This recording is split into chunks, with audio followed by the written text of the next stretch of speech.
Hello YouTube, E30Source here with another fantastic video. So today I'm going to be replacing the alternator in my ETA.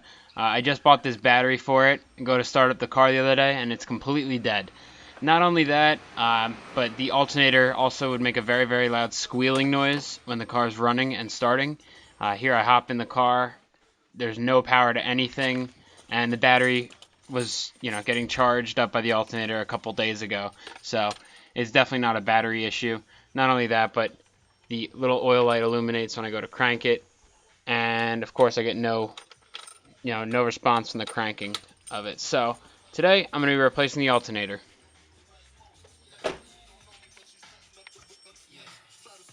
Now the alternator is hidden on E30s right underneath the airbox right here. So what you want to first do is loosen up the two little nuts that hold the airbox on to the frame of the car. They're just 10 millimeters on either side, and you actually don't need to take them off completely. You just loosen them so you can slide the airbox up. Once that's loose, you want to disconnect the MAF sensor plug. You could just pinch the little spring on it and pull it right out, and then just leave it disconnected and off to the side. Then loosen up the little worm clamp holding the intake boot to the airbox. Again, you don't need to take it completely off, but you just slide the boot to the side and then just pull the airbox right up, just like that. Sometimes you need to reroute wires out of the way and whatnot.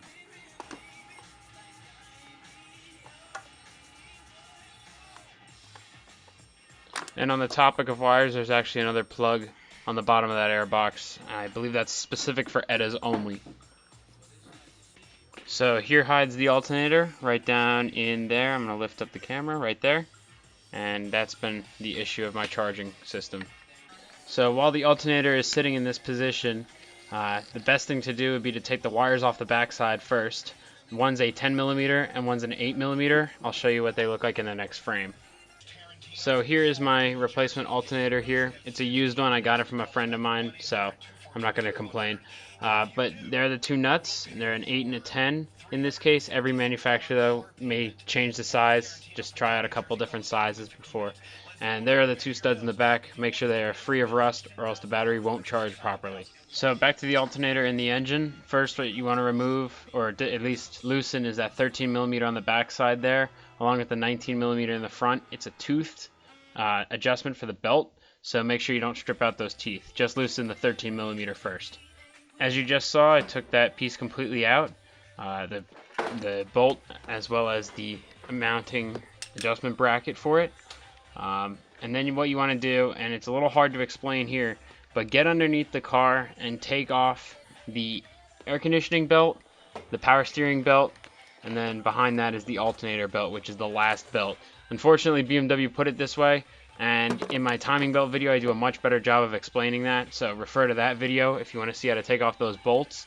But as you can see here, all the belts are kind of hidden around, so definitely just go check out my timing belt video, how do you take off those belts. So to finally take out the alternator, I apologize for the poor camera angle and shot quality, but it's a 13 millimeter bolt, and then there's a nut on the back side, and just loosen up that 13 millimeter and grab the nut on the back side of the alternator. I know it's a hard thing to do, but you'll get it. So if you take note of this alternator, it's got one groove where the belt fits, but this new one that I got from my friend has two, so I'll be swapping that stuff over. So here's my first alternator. I took all the pieces off, and that is going to get swapped onto there. If you need to do this yourself, it's really easy. Just remember the order of the parts that came off and then put it back on the same way. Here's what's left of my old belt, and I would definitely recommend replacing the belt while you're there. It just makes it so much easier. I know it may not look like much is happening here, but you can see my hand poking through there.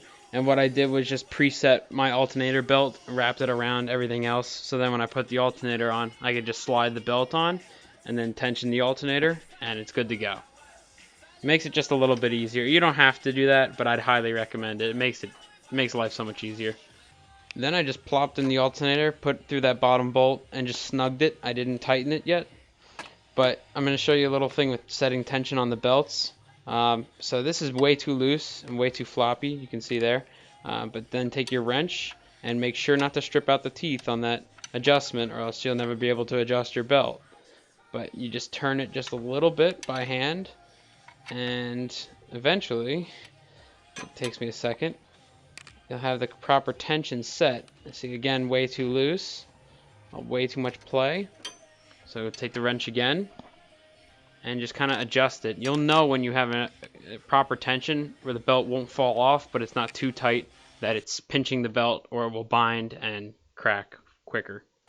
Once everything's set up properly, the tension on the belt and the alternator is tightened down and everything's proper, then you just have to take the two connectors in the back, reconnect them, and then tighten down the nuts that hold them on, and you're good to go.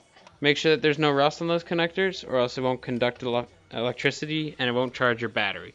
So just make sure that's all good. It's really, really simple, this job. It shouldn't take you very long. If you have any questions, message me. But just have a little announcement to make. I'll tell you in 1 sec. As always, guys, thanks so much for watching this video. I've actually reached over 5,000 subscribers, and I'll definitely come out with more content. However, right now, I am away at college. I even edited this video in my dorm right now, but I'm at Pennsylvania College of Technology in Williamsport, Pennsylvania, so if you are a subscriber to me, maybe you come here or come to Penn Tech, but I'm away right now at college. I will try to make more videos, and definitely when I come back, the edit will get some more detail, and I will definitely post a video. So stay tuned. Thanks so much as always, and have a nice day. Thanks.